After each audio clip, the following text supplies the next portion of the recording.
Welcome to the Purple Rock Survivor podcast. We are talking about episode 9 of Worlds Apart. I believe it's 9. It's something like that. But before we even get started talking about the episode, Andy, I know we don't talk about this often, but isn't the call quality on this Sprint 4G LTE phone that I'm calling you from just crystal clear?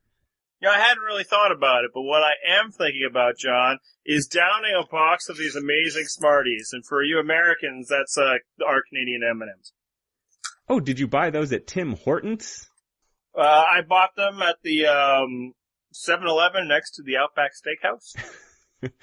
Oh, you should really try the bacon margaritas at the Outback Steakhouse, Andy, because they are delicious. And I'm not just saying that for any monetary reasons. I would, but the last time I went to Outback, I actually had to go to the Casa de Charmin afterwards quite a bit, so... You know what I really love about Survivor? Product placement. And who doesn't? The seamless integration of products into Survivor. It is phenomenal. It's almost like they're not there. It's like you don't even think about it, you know? It's, just a man casually discussing his love of Snickers in obsessive and fanatical ways, just like we do in our daily lives. A lot of us are just really f***ing passionate about nougat and caramel, Andy. Who wouldn't be?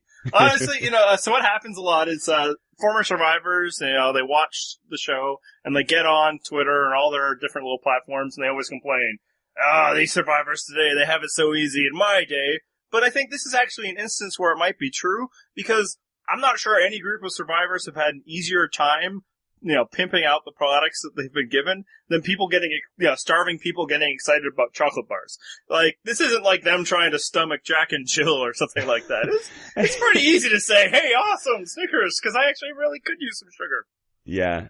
I love the awkward product placement because of exactly how awkward it is, and the forced confessionals are just beautiful. And it's now become so commonplace that everybody knows that if they overhype the product enough, they're going to get the airtime. So it's like this weird one-upsmanship thing of like, how excited can you seem about this product? I'm more excited about a Snickers bar than visiting my children again. They are a brand that I trust. You did mention, though, the all-time greatest, which was the Jack and Jill movie.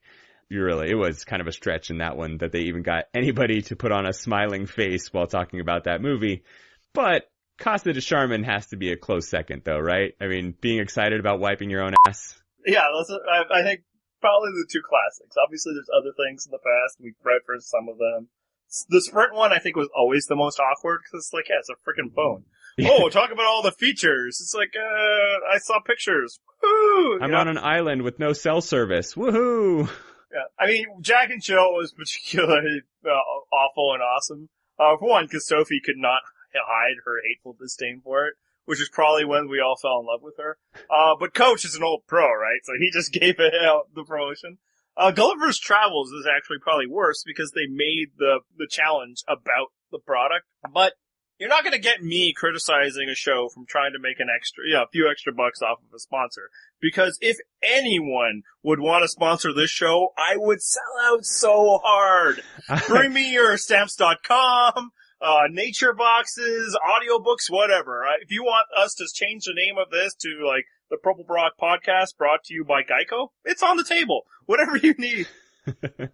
And I think I actually tweeted during the show, like, if I was ever on Survivor, I would be so excited for the product placement segments because I would just go completely unironically over the top about whatever product it was. The thing I love about Outback Steakhouse is no matter how you order it, it's always coming back well done.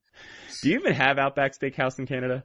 Yeah, of course. What do you think it's American? It's about Australia, right? We'll get one of our Australia friends to just tell us about the authenticity of Outback Steakhouse, which I imagine ranks right up there like that beer they drink, Foster's. Yeah. I just imagine that you have like American restaurants in Canada and it's like ethnic cuisine. Ooh, exotic American food. The dumbest is we have a chain, I don't know if it stretches all the way to where you are, it's called Montana's. It's like, who thought it'd be, like, fun to visit the exoticism of Montana? If you like flat land. And what's worse is, like, Montana's the bordering state to my province. So, like, the land of basically, cows, not that different than what I have, like, an hour not even an hour, 15 minutes outside of my city. But yeah, let's bring up that change. You know, product sponsorships are amazing and all, but you know who else is amazing, Andy? Joey Amazing. And that transition. That was also an amazing. Thank you. I am taking a bow right now. Farewell to Joe.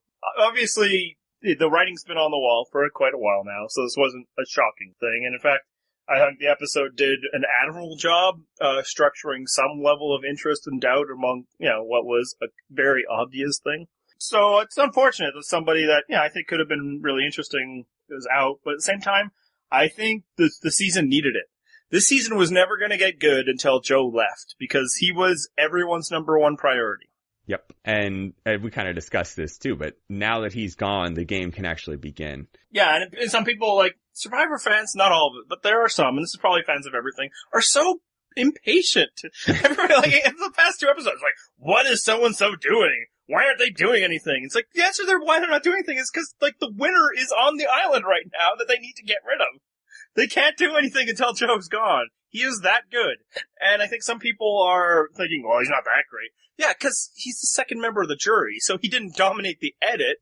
But when everyone who is around him says is like, oh my god, he's the most amazing person ever, they're not calling him Joey Amazing ironically. They're paying tribute. Then yeah, he had to go. And now I think we have a good chance of interesting things to happen. But, was there anything that he could have done besides win immunity or actually find an idol that would have prevented him from being this big target? Well, first of all, shout out to him for that fake idol, though. That was impressive. Oh, I was so happy. When he first started talking about making a fake idol, I was like, oh yeah, he's a jewelry maker. Yeah, this should go well. Finally, somebody gets to put that, like, how, like, in every preseason interview, everybody, like, relates, like, my job as whatever will help me, directly relates to Survivor. It's like, oh, wow, because I'm a hairstylist, I have an advantage because I talk to people all the time. So, like, yes, we got to see how jewelry design can help in Survivor. And it turns out, well, not actually that much. Not enough, apparently. It's a long shot, but I think there is something he could have tried. And again, you're talking about like a 2% chance of success versus the 0% chance that his plan had. Instead of showing it to Mike, show it to Rodney. Yeah, I mean, obviously, booking Paget didn't work with Mike, so we can put hypotheticals that it might have worked with somebody else. It's not hard to think that, Rodney is more likely to be fooled than Mike. Yes. The problem is, at this position, fool him or not, it doesn't really matter. They have enough to have a majority with a vote split. So even if Rodney's like, oh no, Joe's gonna be immune, well, whatever, then he doesn't get voted out this time, and he burns an idol, Like, this was not the spot where a fake idol could have done much. I'm not sure you're gonna buy Rodney's loyalty, because the other part is, I don't even think Rodney is dumb enough, and actually I'm not even sure Rodney is dumb, to believe that this guy who needs to play his immunity tonight, and everybody knows it, and everybody knows that he knows it, is gonna give away an active idol. Like there was no play there. It was, fun theater, and it was worth a shot. But, yeah, if you have an idol and you need an idol, you play an idol. You don't try to barter with it or give it away. Especially this late. Yeah. So that's what I was saying. It was like, it's not like it makes his odds a lot better. They were still slim to none as it was, but. And he approaches Mike because Rodney was unapproachable, right? Maybe Rodney had no interest in really having anything to do with Joe other than voting him out. Whereas he and Mike had established some kind of level of communication. So that was an option. Sure. But besides, like, specifically with this idol, or even specifically this episode, could somebody like Joe, who everybody just thinks is Joey Amazing, and, like, not just a challenge threat, but a super nice guy, a hard worker, a super fan of the game, like, think of it like a positive adjective, and somebody's probably applied it to him either on the episode or in a secret scene. Could he have done anything at all? Well, yes, he could have had someone out there who was even better at immunities than he was, because that's basically what RS and Yule did on their path to victory. If you have someone like Terry or Ozzy that's out there winning every challenge instead of you, and you're also very athletic, then maybe you get to stick around. But unfortunately for Joey, he was at the top of the pecking order there. Yeah, like, I think if we're talking this, like, hypothetical other seasons, yeah, to your point, not be the best, hopefully. Hopefully have somebody else cast that becomes your, meat shield. I think another, in a different kind of season, somebody like him can take over, right? There will be players that are just won over by a charismatic guy and just kind of want to play with that person. Again, we saw it in Token Genes with JT. But I think in this group of game players, they all quickly recognize that guy's a threat, and it was over. And there's a lot of people criticizing his strategy, and, Joe's actually one of them, if you see his Ponderosa video. But, I kind of feel like there wasn't any strategy to be had. Every hidden scene or whatever, or bonus video was, they interviewed somebody who was like, yeah, Joe's gotta go. Joe's gonna win. There was nobody, I think, that really wanted to play ball with Joe. And this was not just last night. It wasn't just the night before. It was pre-merge. And it was verbalized. He thought he was going to be able to work with Joaquin, Tyler, and Sierra. Joaquin and Tyler very quickly didn't want anything to do with Joe because they were threatened by him. And I think it started in the first episode when he did that, puzzle in 3 minutes or something, and it probably just went on from there. I think his only shot, and it didn't happen, was coming into the merge with numbers. Then somebody like Mike can be a threat for a while, and then the immunity run. Maybe he wouldn't have to start his immunity run on day one of the merge. He could have maybe started it, after 3 or 4 votes. But he came in under, and he was rightly perceived as everybody as a huge threat. We could split hairs and talk about all these minor moves, but I kind of think he was screwed for being too awesome. Yeah, at some point, he's the target no matter what. And especially, like you said, with this crowd of people, there's enough people that know Survivor in this group to say, yeah, no, sorry. Once you've reached that level of likability and you're that good at challenges, you're gone as soon as we can get you gone. Yeah, this isn't the Redemption Island cast, where people are just like, yeah, it'd be cool. This isn't Token Genes. These are people that, are very aware, even the bad players, even a Dan or something, is A, aware of how the Survivor works, and B, very attuned to their own self-interests. I think a lot of people lose sight of that. I think there might be a couple people on the island that have, in this episode, I call it an island, but Nicaragua, not really an island. But even there, the one thing they do know is, wow, Joe has got to go. So, it leads to a bigger question that you started to answer. Can a player like that win Survivor? It's I think players like that have. Yep. But you need different conditions. If, for instance, some hypothetical All-Star season was going to happen and they were going to bring people back, just spitballing here. Yep. Do you think he'd have a shot at something like that? Do I think he'd have a shot at being cast for it or winning it? Both, but the first answer is yes, of course. Yep. I'm not as sure on the second answer. But the problem is that it's not just he's good at challenges, it's that he's also very likable. Mm-hmm. So that makes him a bigger target. What's weird is that there's, and we've discussed this before, still a lingering prototype people have in their head, and I said the word correctly, Rodney, of these challenge beasts looking like Joe. But those challenges are gone. I mean, is Joe going to be better at balancing balls on a plate or winning a memory challenge or building the highest tower or stacking blocks? Those aren't necessarily things he's going to dominate. There's still this mindset that you have to get out these challenge beasts when challenges just aren't what they were. And that's absolutely true for most people.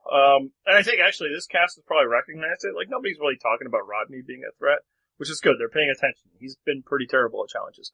Right. But Joe has actually demonstrated ability at non-physical things too, it's not just that he's a strong young man. He's rather fit, so he also can do things like balance or hang on a pole. And then, he has the spatial recognition to do puzzles. So I think he actually is a real challenge threat. I think maybe in an all-star season, his hope there is, A, get in good and have numbers at the right time.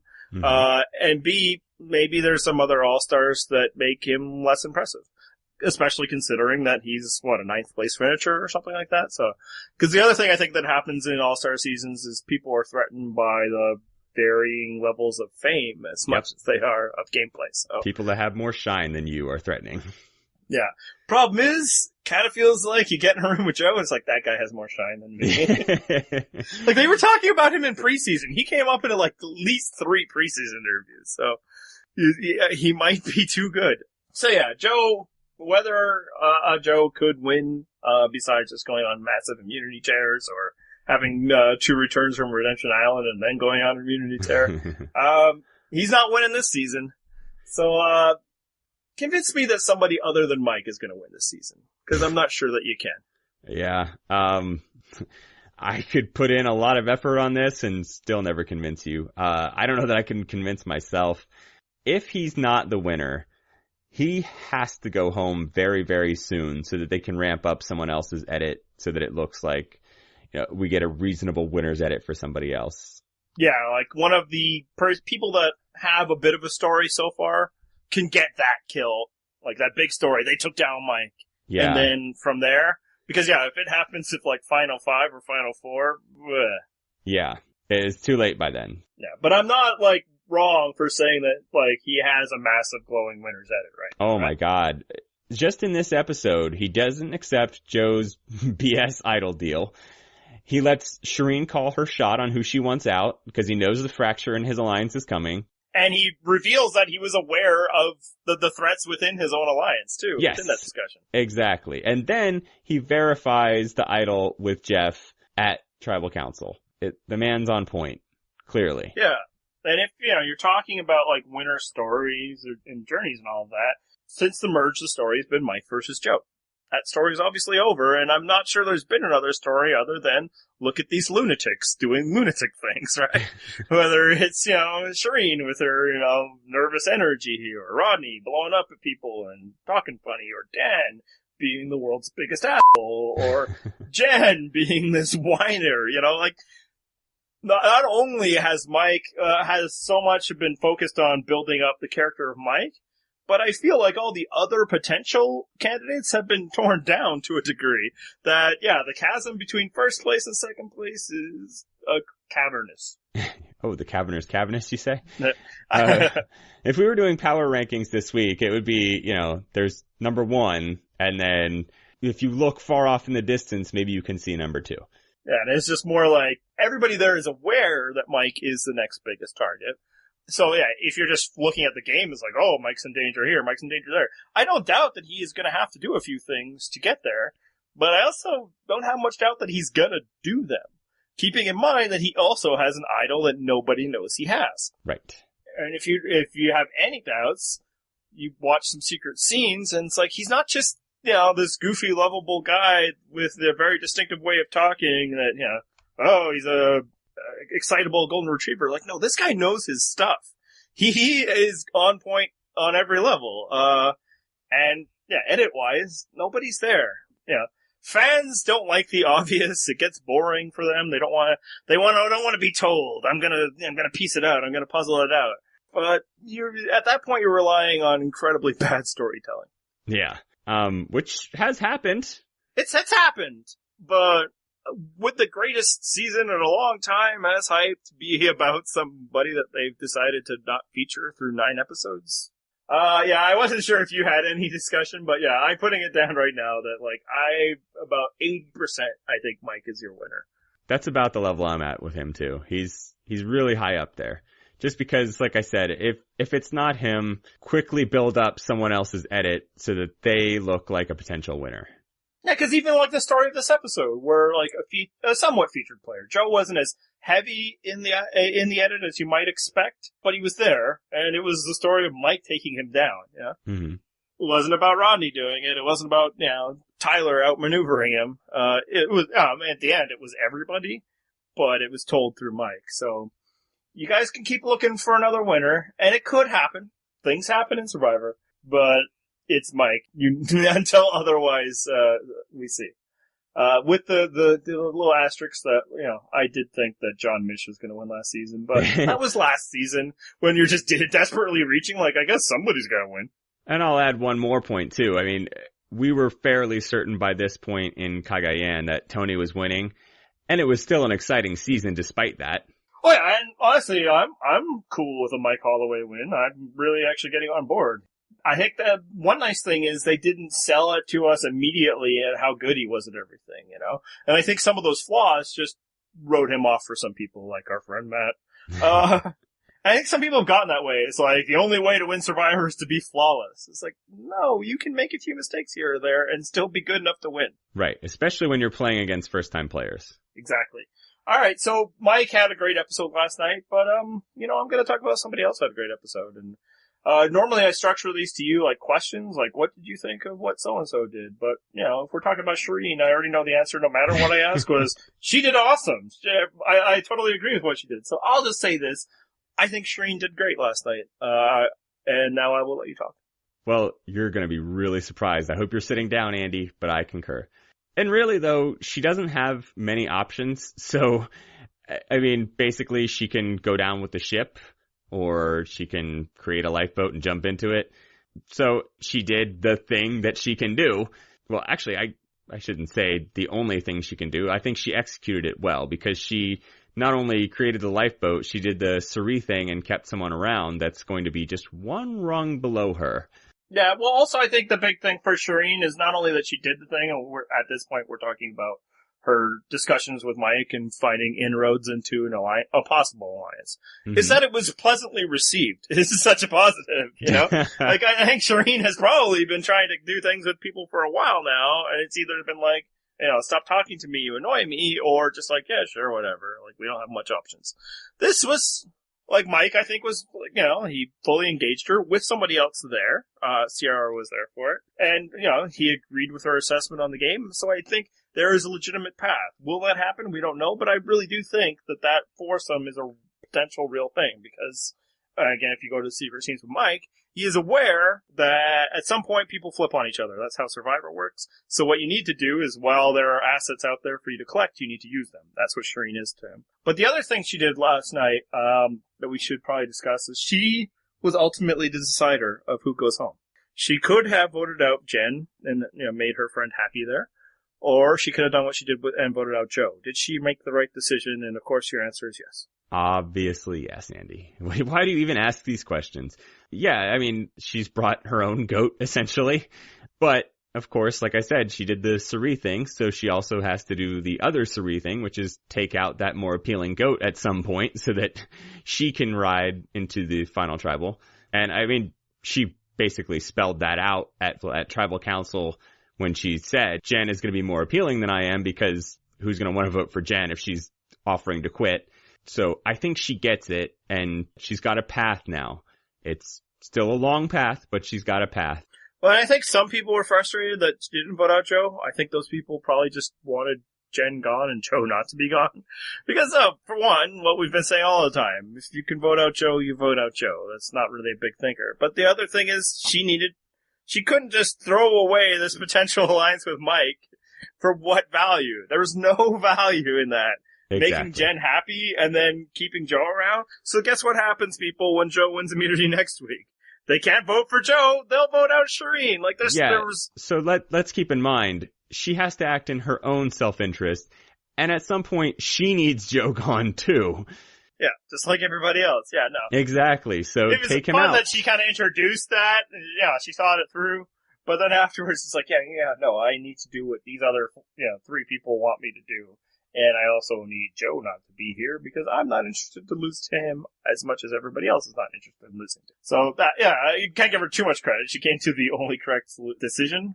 But there actually are some people out there that were questioning it. Those people are wrong and dumb, Andy. They clearly don't listen to this show. I don't know why I bothered mentioning it, because nobody who listens to this show is wrong and dumb. Exactly. But we can all make fun of them together. It'll be great. That's how we'll bond. The one thing I wonder, though, is when she went to talk to Mike, if she just went off and had a confessional afterwards, like, wait a minute, did someone just engage in a irrational, reasonable discussion with me about strategy and accept that, yes, the strategy I was offering was the correct strategy? Because that had to be, well, if not the first time in the game, the first since the first few days that she was out there. Well, the first since Max left, anyway, yeah. Every Survivor win you can pin down to some moment of luck here or there. When Mike wins, you might be able to point out a moment of luck that Dan was not present for this conversation. Although, I wonder though, at this point, I think Shireen is probably in that, Sandra phase where it's like, you know what? I don't give a anymore. Just, it's not me. That's fine. Whoever.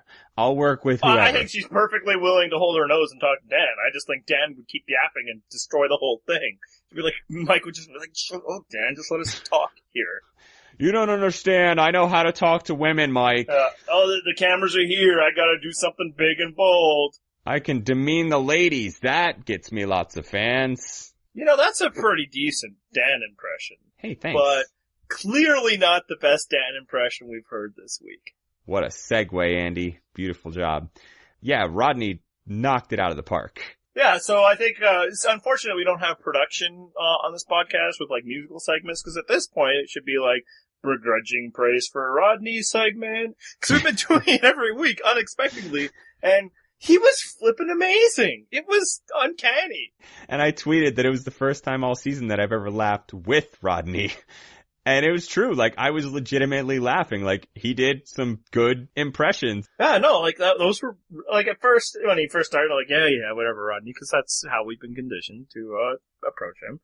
And, at first it's like, well, okay, Mike's an easy target. He has, a distinctive way of talking. You just kind of, destroy your own voice and do it. But then he goes into it, and it's the mannerisms, and it's the things he's saying. It's like, whoa, he nailed it. He even does, like, the wide eyes thing, and the hand gestures, the big mouth opening, all that stuff. Yeah, no, it was perfect. And, and it was also like it was funny. It wasn't, completely mean-spirited, but it had the right edge to make people laugh. And then I actually think his Dan might have been more impressive, because Dan is less easy than Mike, right? Like, Mike gives you things. Dan, obviously also has a distinctive way of talking, like an asshole. But it was perfect too, and I was just like, "Whoa, Rodney, where's this coming from? Like, how does somebody who talks so funny himself is able to so perfectly encapsulate what other people say?" I think I actually said in our preview episode for this season that Rodney would be the entertaining douchebag and Joaquin would be the intolerable one, and Rodney finally came through. When that segment was over, it's like, okay, I get it. I get why they cast Rodney. And I don't just mean for like impressions. I was like they were trying to get, Stuart Little or whatever. Wait, that's a mouse, right? Yes, that's what I was just gonna say. They're trying to cast a mouse? Yeah. Some Stuart impressionist from when I was a baby. But his malapropisms, his excitability. Like at first I was like, this isn't Jersey Shore, this is Survivor. But you see that, and it's just like clearly this guy has a sense of humor. He's just an entertaining fellow, and all is forgiven, Survivor. He was good casting. To be clear, he can still be an asshole, but... Oh, without a doubt. But that's part of the role they cast for him, right? Exactly. They wanted him to be an asshole. As you said, he was the entertaining douchebag. So, cheers to you, Rodney, in our now weekly segment, apparently, begrudging kudos to Rodney. Possibly less kudos goes to somebody who's been our favorite throughout the entire run. Second favorite. Third, maybe. Touche. That's obviously. I was being like, with the non-worshipping category. Yeah, our favorite non-Max or Shireen division is what you're saying? Well, your favorite. Is the bloom off of Jen's rose? What did you think of Jen last night? Yeah, I'm slightly disappointed from a game perspective, because the rolling over thing just seemed to amount to like, oh, I'm sad that Haley's gone and I don't like these people. If that's all it takes, Shireen and Sierra should have quit weeks ago, because they've both seemed miserable at times dealing with the people around them. So you're not going to win a ton of sympathy from me there, Jen. I feel like Jen hates people all the time. Why is it any different to endure it for another 2 weeks? Yeah, and I think you were getting a taste of the petulant child she probably is sometimes, or maybe a lot of times. Yes, a lot of times. It was not a good look, And we've discussed this in the past, and I think there's actually some topics that maybe you and I on the off season should just record a conversation about, and then we can just plug them in, at the appropriate parts every season. And that you and I are not as up in arms about quitters as other people. Nope. We don't like it. But at the same time, it's usually just like, who cares? Just get that person away and we can get back to the game. Yeah, just end their story. That's it. Yeah. So it's not like, just her bringing it up just disgusted me, like, oh, you're dead to me. As you say, it was the attitude. It was clearly just like, my friend is gone, I'm not in a good position, these people suck, forget about it. And it's just like, well, do something. You still have agency. You can still do things. You could win for yourself instead of giving it away for Joe. Now, I guess in her mind, part of it was if she was actually going to do the thing where she gives Joe the immunity idol. was at least that's a bit of an FU to everybody. And then she gets to go drink whiskey with Haley. Sure. But yet again, it's just another example of how vegetarians are the worst. Oh, the worst. And 22-year-olds are the worst. 23? 22? Immutable proof of both. Well, either way, there's no difference. There is none. You might think it's a there rounding is when you're that error. age. Yeah. So, yeah, we've given her a lot of praise. I don't want people to think that, we're just totally in the bag. Cause yeah, that was not a good look. It was not fun to watch. I will say that I don't think her story's over just yet. And in fact, I'm not even saying that her chances to win are completely closed. We're done with the 0% club, but I wouldn't put her in there just yet. Pretty low. I'll say it might be around 1%, but there has happened at a time when a young woman gets very sulky and angry when the game is not going for her and makes pronouncements about wanting to quit and even gives away an immunity idol at Tribal Council. And that person won $1 million. So maybe Jen's just playing the fabled Jenna Maraska game. The blueprint that we thought we would never see again is somehow being deployed. That was a good pull. I saw when you made that one on Twitter. I was like, yeah. Yeah, it was long after you went to bed. Yes. Yes, she's following the Jenna Maraska doctrine. And to be fair, that's the only person that one woman that young that's ever won. To be less than fair, Jenna had a lot of friends on the jury and was pulling that stuff at like Final 6 or something. So might be a little early on that one, Jen. Hey, speaking of friends though, we actually had a very interesting listener email. Rancho King 33 wants to know if having a huge viewing party is a good idea if you're on this, well, he says this season, but I guess it would apply to any season of Survivor. He says, particularly if you're someone like Dan. At what point do you bail on the watch parties if you're Dan? I mean, to last episode at least. There has to come a point where you're like, you know what, guys, let's maybe just watch it ourselves and we'll talk about it tomorrow. And not even if you're Dan, like what if you're, Will or Carolyn or Tyler and you're just legitimately invisible week to week? Like, what do you say to your friends? Oh, did you see me fall in that challenge those few seconds? That was amazing. That's gotta be painfully awkward. Yeah, well, I have it on good authority and proof that actually Will had a good laugh about that with his friends. When he's sliding down like a man who was just picked off by a sniper. Gee, I wonder who your inside source was on that one, Andy. Oh, it was actually Max who tweeted out a video. Clearly it's nothing other than that. Sure. But yeah, and if you're Dan, well, Dan has no self-awareness, so he's probably like, nailed it again. I am a character. But, in general, is a good idea. I mean, don't be a dick and then it's fine, If you have, it depends on the level, right? But if it's close friends and family, you should be able to have a good laugh at you screwing up every once in a while, as long as, don't do awful things. And I should note that, my definition of awful is, being awful to people, not backstabbing or anything like that. Oh, yeah, Backstab away.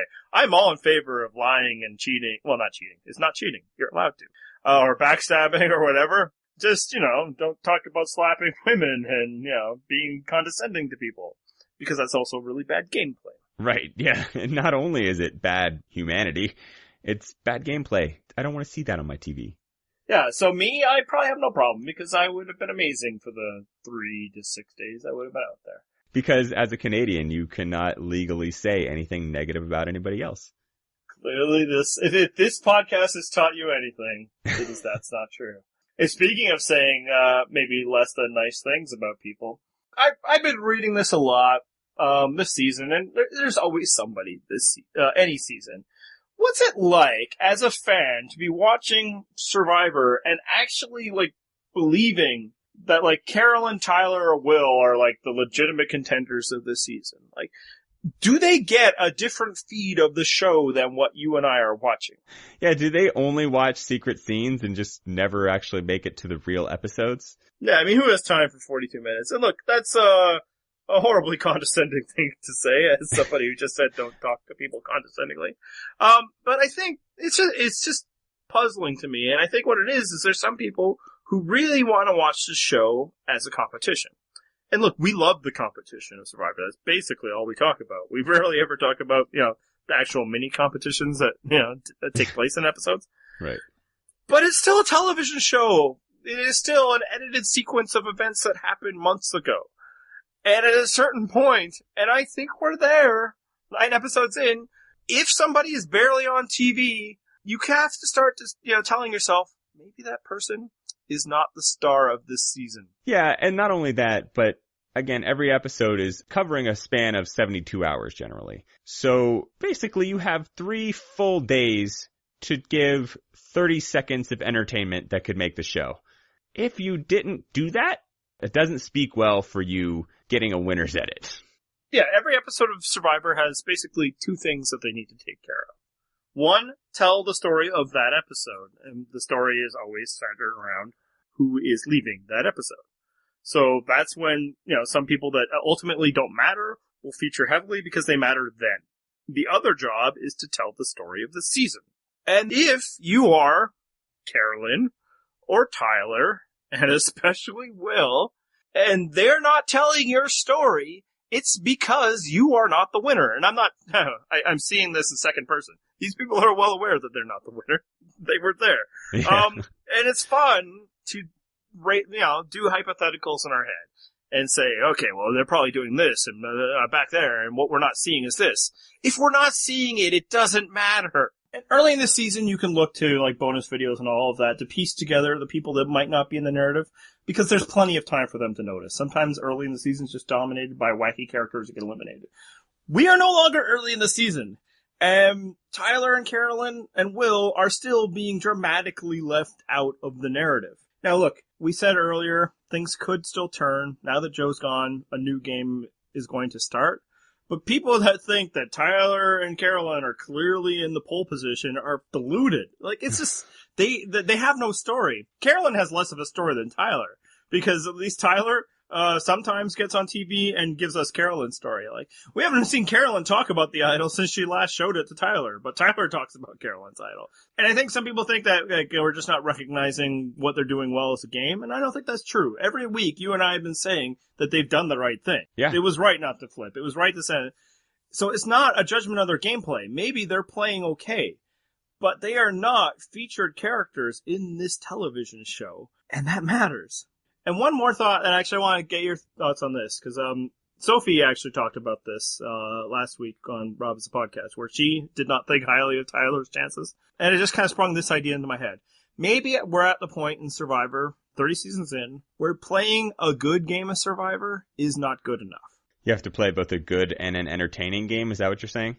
Or you have to play great. Just being, risk-adverse Tyler, sitting back, watching things happen, staying under the radar, not making the big moves, finding where the spots are, waiting. That just might not be enough anymore. That used to be a very good blueprint. In fact, people that were too far out in front got taken out. But, look at our winners lately. Who was the timid winner of late? Yeah, Probst likes to make a big deal of saying that big moves win this game. At least of late, that's been more likely to be the case. Yeah, and it's just I don't think that you get your under the radar, oh yeah, that person's playing winners anymore, if we ever really truly did. Especially not for men. So, yeah, it's I think Tyler probably is playing a good game. I think Carolyn might be playing a good game. I think the television show is telling us that we shouldn't care. Well, loud and clear television show, because I don't care. Yeah, and look, obviously you're biased to some degree, but I also like to think that if they'd been doing stuff, you would have come around a bit, like we kind of come around a bit on Rodney. Right, so that's going to be the comparison I make, is that I would at least grudgingly say, I'm not a big fan, but props to them. And I think I even did that once or twice with Tyler so far. Yeah, in his conversation with Mike right at the merge. I'm not burying him. I still think Tyler could possibly win, but it's hard for me to think that this hyped up season is the season of Tyler. Right. Yeah? Which actually brings us to some reader mail. We're going to do a bit of a segment where we asked our listeners if they have any questions. Some of the questions you asked we had already planned to talk about, so we have. Hopefully we answered those questions. But one question out there was that is related to this. It comes from Dr. Horrible, who asked, Probst type, has it helped or hurt this season? Hurt. The thing is, you kind of mentioned this earlier, it's a long season. There's still several more episodes to go, and a lot of things can happen in that time. But when you're told this is the best cast we've ever had. This is a great season, best since Heroes versus Villains, blah, blah, blah. Those sorts of things build you up. Those are high expectations. So you would expect major things to have happened by now, and it just doesn't feel like too many things that we're going to be discussing 5-6 years from now. Yeah, there was the Merge episode where Kelly goes home on an idol. And there was that. Yeah. I mean, it hasn't been bad. Maybe No. maybe a bad episode. Maybe we've had one or something. The episode where, all it was is people fighting over firewood or something. Right. That wasn't exactly stellar. But yeah, this has not lived up to any kind of hype. I don't think that anybody could really deny that. There's time. If we get awesome from here on out, then all that stuff before will be like, oh yeah, it was awesome when, Jen played that idol, or hey, Joe, he was pretty good. Yeah, how crazy it was when Max was walking around naked. Like, those things will get painted in a better light Right. if things get amazing now. So yeah, there's plenty of time because things could happen. If that hype is to be believed. And it's entirely possible that was just damage control. They knew that, one tire fire had already gone out there, and they needed to get people back. So maybe they just kind of hyped it out. But if it's legitimate, I can't imagine it was because Tyler stayed back and watched and then found a way to win at the end. It's going to be because some big personalities did some big things. And there's still potential for that. It hasn't happened yet. But I will say, I was watching Pearl Islands, just doing a little rewatch this week, and it's sort of like this season. I mean, it was good all the way through. There was interesting stuff happening, but it really sets everything in motion when Rupert gets voted off, when the big, clearly winner edit target gets voted off. After that, the game changes. And so I'm kind of hoping that's the same path we're following here. Now that Joe's gone, maybe the season shakes up and gets way more interesting. It's interesting that you talked about a past season there in relation, because that leads us into another question from our listeners. Other Scott had a good question I think we've done some thinking about. And that's, pick the past season of Survivor that most closely compares to this one so far. I'll start us off. First off, just the caveat. It's pretty hard to compare Survivor seasons until one is over. As we've said many times tonight, this one has a high potential of changing dramatically as early as next week. And not just in the way that all Survivor seasons do. I think Joe was like a plug in all of the act. Is that phrasing? I'm not sure. It's borderline. And it's also just hard to remember how you felt about past seasons because, our remembrances are colored by what happened after. But just kind of with all of that out of the way, my initial thought was Panama. And we've actually brought Panama up, I think, a few times this season, so it must be legitimate. And it's basically what we could be getting from here on out is what Panama might have been if they could have gotten Terry out earlier than they did. Yeah. That was actually probably my first choice for comparison, with Joe in that Terry role. Yeah, and it held that collection of kooks together until, basically they ran out of people they could vote out because Terry was still there. But it was like, they were never going to move against one another because Terry was too dangerous. Right. And that was the most obvious example, but it's happened at other times too. Even in Redemption Island, where, most of those people just weren't prepared to play. But there was dangerous people out there because of Redemption Island. So even if they wanted to make a move on Robin, I don't know, maybe they didn't. I'm not going to fight that battle. But they were afraid of Matt. They were afraid of Mike. They were people that the jury would have liked better than them, and thus they did nothing. And Panama was that. It's like, we can't do anything until Terry's gone because Terry will beat us. And he would have, just due to the jury composition, right. Not even due to Terry being awesome. Right. And that's what, I think has happened so far, and why people are impatient, why people want people to flip left and right and all of that, just to make it more interesting, is they couldn't do anything until Joe was gone. And so, while it looks like there's divisions, while Sierra's talking about flipping every once in a while and then not doing it, Rodney's talking about his plans to move on Mike and all of this, that's what was happening in Panama. It's just Terry was still there. So this could be what Panama could have been without Terry. And I already made the Shireen to Suri comparison earlier, so helped your case even more. There you go. Do you have another season? Yeah, I think mine's even more of a reach now, though, since you took Panama. But Cagayan, just because we have a seemingly inevitable winner in Mike, just as Tony was. There is a clear Spencer in Shireen, same sort of thing. Super fan who is clearly in an underdog role and is getting a ton of airtime that just doesn't seem to fit her likely finish in this game. Just like in Cagayan, there's still plenty of potential for things to happen. on the way to the finish. I don't know that it's going to change the winner, just like in Cagayan. That doesn't mean it can't be an exciting season, though. All right. Other read mail. I got this one from Sweater Fan, and it's like, is it officially time for the "I'll trade my fake immunity idol for safety from the vote tonight" gambit to die? You can still do it on dummies and recruits. Well, I mean, one thing is, it's never actually worked that way. I think the power of the fake idol is not to actually keep you immune from a vote. That's what idols are for. The only time it's been really successfully played is either somebody just played it and then went away, like an effing stick or something like that, or in Gabon was just basically to clown Randy. It wasn't about, Bob didn't do it to stay alive. I think he actually might have had immunity that night, or at the very least he was in no danger. It didn't trick anybody to not vote for him. It was just like, hey, Bob, you should do this. It'll be really funny when Randy does that. But it was very effective. The only time that, like, any kind of fake immunity idol or idol poise worked in that respect was Rupert putting the rock in his pocket. That's the one I was going to cite, too. Yeah, and that's just a total bluff. Like, he never said that I have an idol. He never told somebody about anything like that. It was just, I'm gonna mess with Russell. And Russell, being the greatest strategic genius ever, was out-strategized by freaking Rupert. But other than that, like I think where fake idols could come into play is early. Is using them in the other ways that idols are useful, and that's bonding agents, forming alliances, that sort of thing. And this never made the air in Cagayan, but if you listen to our 2.5-hour conversation of Tony talking to us, and talking at us. Nodding, they're talking at us, he'll tell you that he made a fake idol in Cagayan, and it helped him bond with Trish, because he showed her that he had an idol, and that he was willing to give it to her. Before it ever came about that she might need it or he might need it, he's like, oh man, I guess that wasn't the real idol.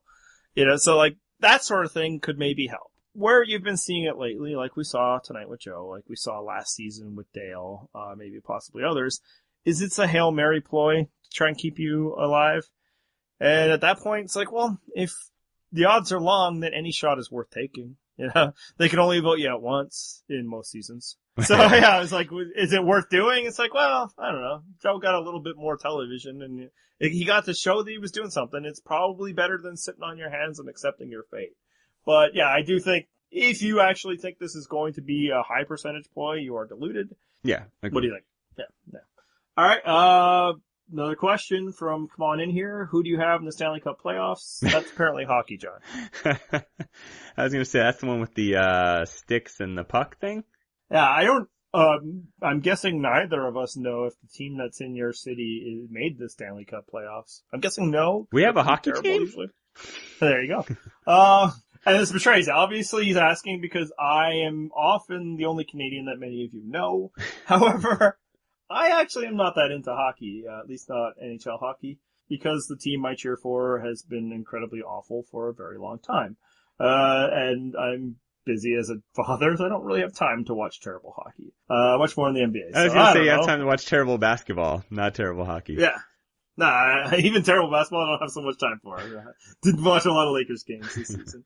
The team from the city I live in is in the playoffs. No, I can't say it. I don't like them. So I don't know. And Azur Ahai asked, do the people out there actually like Rodney? Could he possibly be a jury threat? What is a jury threat? Meaning that when you're on the jury, you're a threat to someone winning the game? No, a threat in front of a jury. Yeah. That people would want to vote for him. No, I would think that would be more of a winner threat, but, yeah, no, I don't think so. I mean, we 0%ed him very early. I think you did after one episode. Yep. I'm not sweating that decision, but I gotta say, it's like, maybe it's not as bad as we think, I think, and one of the reasons is like, yeah, that's us reading the edit too. It's like, would they make a winner look that bad? I didn't get their name, but somebody in the AV club did write. It's like, is this what a Rodney winner's edit would look like? I mean, at the end of the day, question. He is who he is, right? Yeah, it's not like you can't put a polish on that turd and make it look better. Right, and it's instructive to remember, as unbelievable as it is to say, and I think you often struggle believing me. Like, you've gone right at me like that's impossible. by all indications, from the reports of everybody who was there, Brandon Hantz would have won South Pacific. I swear that's just a group pact to troll each and every person who loves Survivor. It sounds ridiculous, but then you think about South Pacific, and it's like, okay, Coach was awful. Nobody liked Albert. Sophie was not that likable herself. So it's like, yeah, I guess. It's like, do they actually like Rodney? I think what it is like, your opinion, your initial impression and opinion of Rodney is probably so low that the bar for winning you over isn't that high. You know, it's kind of happened to us. Grudgingly, according to our weekly segment we have going now. Yeah, so like, on the first Merge episode where they're asking Joe, it's like, so is Rodney smart? And he just gives them a look like, are you kidding me with that? But then, they see him doing impressions, and they're like, okay, he's kind of funny. And maybe he does help out around camp a bit. And apparently some people like him. Well, Mike doesn't think he gets enough firewood. Yeah, that's true. And then Haley had an interview where it's like, Rodney was actually playing a better game. Now, I think some of that might be from watching after the fact. But what I thought I was having is, I think Mike is the overwhelming favorite to win right now. But judging at this exact moment of time in the game, it's kind of like, well, are the next two Rodney and Shireen? Well, I think the next one is probably Shireen. The third spot is even tougher to peg. Yeah, like, I still don't have Tyler at 0%, whereas I do have Rodney, and I still feel okay about having Shireen there, but it's just kind of like, Rodney's doing stuff. The story is interested in Rodney in a way that they aren't in Tyler and Carolyn. So, your initial reaction to the question like that is to laugh, but it's like, could he possibly be a jury threat? I'm starting to think like, it's possible. Well, my initial reaction was to laugh, and then my second and third reactions were also to laugh. So, I suppose in some universe it's possible. It is far more possible today than it had been at any other point in the season. Okay, that I will concede to you. Although far more possible today means that the zeros preceding the 1% to the right of the decimal have just dropped off a few spots. Well, Rodney is here to add zeros. So, alright, and our final question comes from Craig. He asks, what kind of top secret cars are Yahoo making that let you backseat drive from the passenger seat? Magic cars. I already tweeted back at him and put my picture of Jen saying, magic. Yeah, it was clever. I thought he deserved the airtime. Yes. Alright, so let's finish this off. We finally got a prediction right. We were magically able to figure out that the guy they've been trying to vote out forever was in trouble. Hooray! We nailed it. So now it's not so easy. Well, now I think there's a whole lot of pieces in play, so allow me to ramble here for a bit, because the Mike and Rodney thing looks like it's going to blow up. And if you remember, Rodney's little side alliance was 4 people. Rodney, Carolyn, Will, and I think Tyler is his 4th, right? Yeah, it was first Kelly and then Tyler. Okay. So, how many people are left in the game now, Andy? 9. 9. So Rodney's side alliance has 4 people. And the Mike and Rodney thing. I was told there would not be any map. So, Rodney and Mike about to blow up. Rodney will have 4 people to his side. That means there's 5 on the other side. Assuming, which I think is the correct assumption, that Shireen and Jen gravitate over to Mike's side, which also has Dan and Sierra on it. Jen is now, funny enough, roughly in the position that Shireen used to be in that she's got no other choice. She's got no real friends left in the game, so she'll just go along and do what she has to. I think one thing that will motivate her, though, is being able to take down Rodney, or at least someone else that annoys her, so maybe that lights the fire under her again. One problem, though, Carolyn has an idol. Mm-hmm. So even with 5 against 4, there's a chance. So do you think Carolyn plays the idol next week? No. No. So are you thinking that the alliances are going to break the way I think it is, 5-4?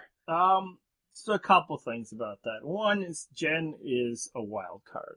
Because to your point, she doesn't have much choice. But the thing is, we don't know what her motivations are, If she could flip over to that side if she is interested in doing positive things for her game. But if she's still being self-destructive, then she is a terrible alliance partner. She's somebody you don't give information to, and she might not play ball. Maybe she just throws out a random vote so that to watch the world burn, So that is, I think, the one problem. And then there's also, I suppose, the lingering thing, will she quit? Actually, we didn't really get into that. So sorry to interrupt predictions here for a second. Is getting everybody to vote you out different than just outright quitting? Sure. I don't really care. Like, I know that this is a big deal with Jeff, and he's like, no, if you give up at all, then you gave up. I don't care. Yeah, I mean, I think it depends. It depends on how hard you really were doing it, Like, I think it was when Austin was doing it, or when Johnny Fairplay did. But I think it was different for Jen, Basically, I wrote this, and I think it's true. She's just doing the classic, y'all are gonna have to fire me. I ain't quitting, but I'm not doing anything either. And what a no-collar thing to do. Yeah, she is so no-collar. But yeah, so I think she is a unknown variable that makes things difficult. However, to the direction you were headed, I do think that it is going to break somewhere along those lines, and it's just a matter of picking a side. Because yes, maybe Shireen can bring Jen in. Maybe they can at least maneuver it so that Jen is not important in this. But I think it's Mike's group versus Rodney's group. So with that understanding, who do you think is going? Okay. I do think Carolyn's going to play that idol. She's got about a 25% chance of being right, since all four of them on that side would be good targets. Tyler would be the biggest physical threat. Rodney is somehow the mastermind of that alliance, which I almost said with a straight face. Will is apparently going to turn into some sort of raging asshole, judging by the previews.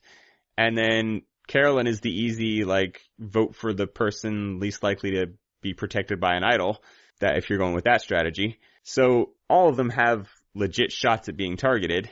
So I think she's going to play it if she senses that these alliances are breaking 5-4, which I do think she will. I just think she's going to swing and miss. I think she plays her idol on someone else and she goes home. All right. Actually, I don't think I answered your question quite right. You were like, do you think it's going to be head to head? I do think it's going down between those groups. Like you, I think I'm writing off the idea that they're just going to finish off business and take out Jen or Shireen. However, I don't think everybody's going to be aware that that's what's going to happen. I think that, there's going to be some dissension. We've seen that in the previous, but we've seen that for a while now. I don't think Rodney blowing up at people is necessarily a sign that, all talks are over.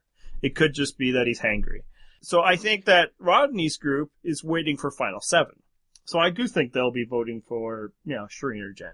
I think they're going to get blindsided. I think that Mike is not interested in waiting for Final 7. I got my post published today about, the bonus clips. There is a clip of Mike that will give you all the information of what I've been talking about and why I'm so over the moon for Mike. It basically says that you got to get them before they get you. You can't wait until the right moment. And we talked about this in Cagayan and how we were so impressed with what Tony did at LJ Vote. Even when it happened, we were like, whoa, that was pretty ballsy, but maybe it's right. Because you don't wait till LJ's ready to get rid of you. You get him out first. And I think that's what Mike is ready to do. That's what that scene with Shireen this week was about. Yep. But, Rodney's had his Final 7 plan for a while now. I don't see him moving up the schedule right away, especially because it hasn't seemed like he's collected more pieces than his 7. So he's not poised to strike it right now.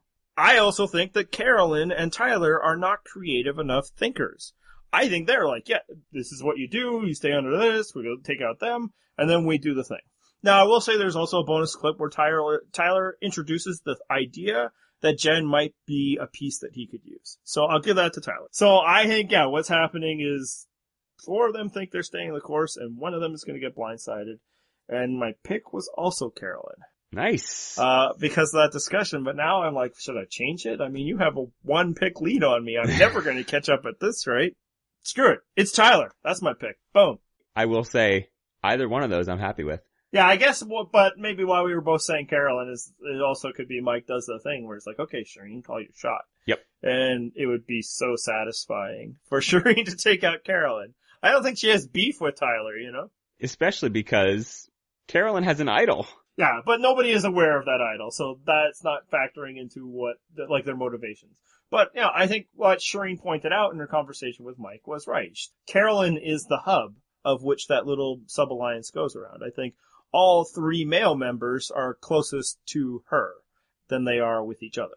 So that does make her a very appealing target. But maybe they just be like, well, we could, Tyler won immunity this week. Maybe he does really well in the next immunity. So I'll go with Tyler. All right. Well, I'm going to enjoy having a larger lead on you. That's fine. I'll enjoy seeing Carolyn go home. You think Shireen, puts herself to bed every night just, whispering the names of like Arya does? That have done her wrong? Yes! Yeah. Yeah, she's just rattling Carolyn, off. Rodney, Dan, and soon to be added, Will. Joaquin was in there. Don't forget him. That'd be cool. Yeah. Maybe that's her story. Maybe I'll have to make another Game of Thrones post where I compare her to Arya. Oh, she would love it. She would, but I'm not going to do it. Hey, I can edit it. I'll go in and do it. All right, so that's our show this week. As always, you can follow us on Twitter at Purple Rock Pod. You can send us emails, like some of our listeners did today. purplerockpodcast@wordpress.com. I am Andy, and I am somehow consistently unable to grasp that our actual email address is purplerockpodcast@gmail.com. Also, John is right and Shireen is actually the best. And follow the blog, purplerockpodcast.wordpress.com.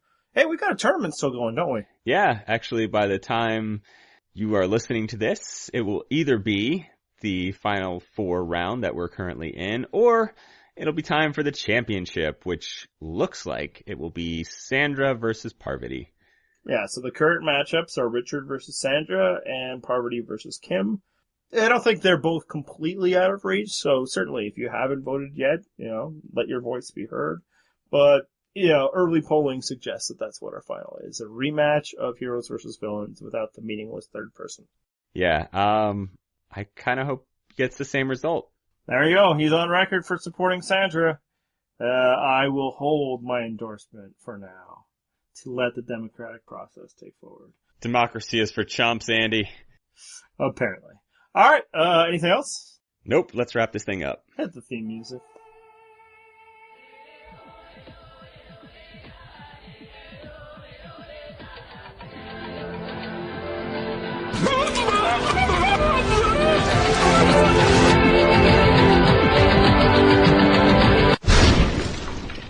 That's what it's like when a woman wants a baby.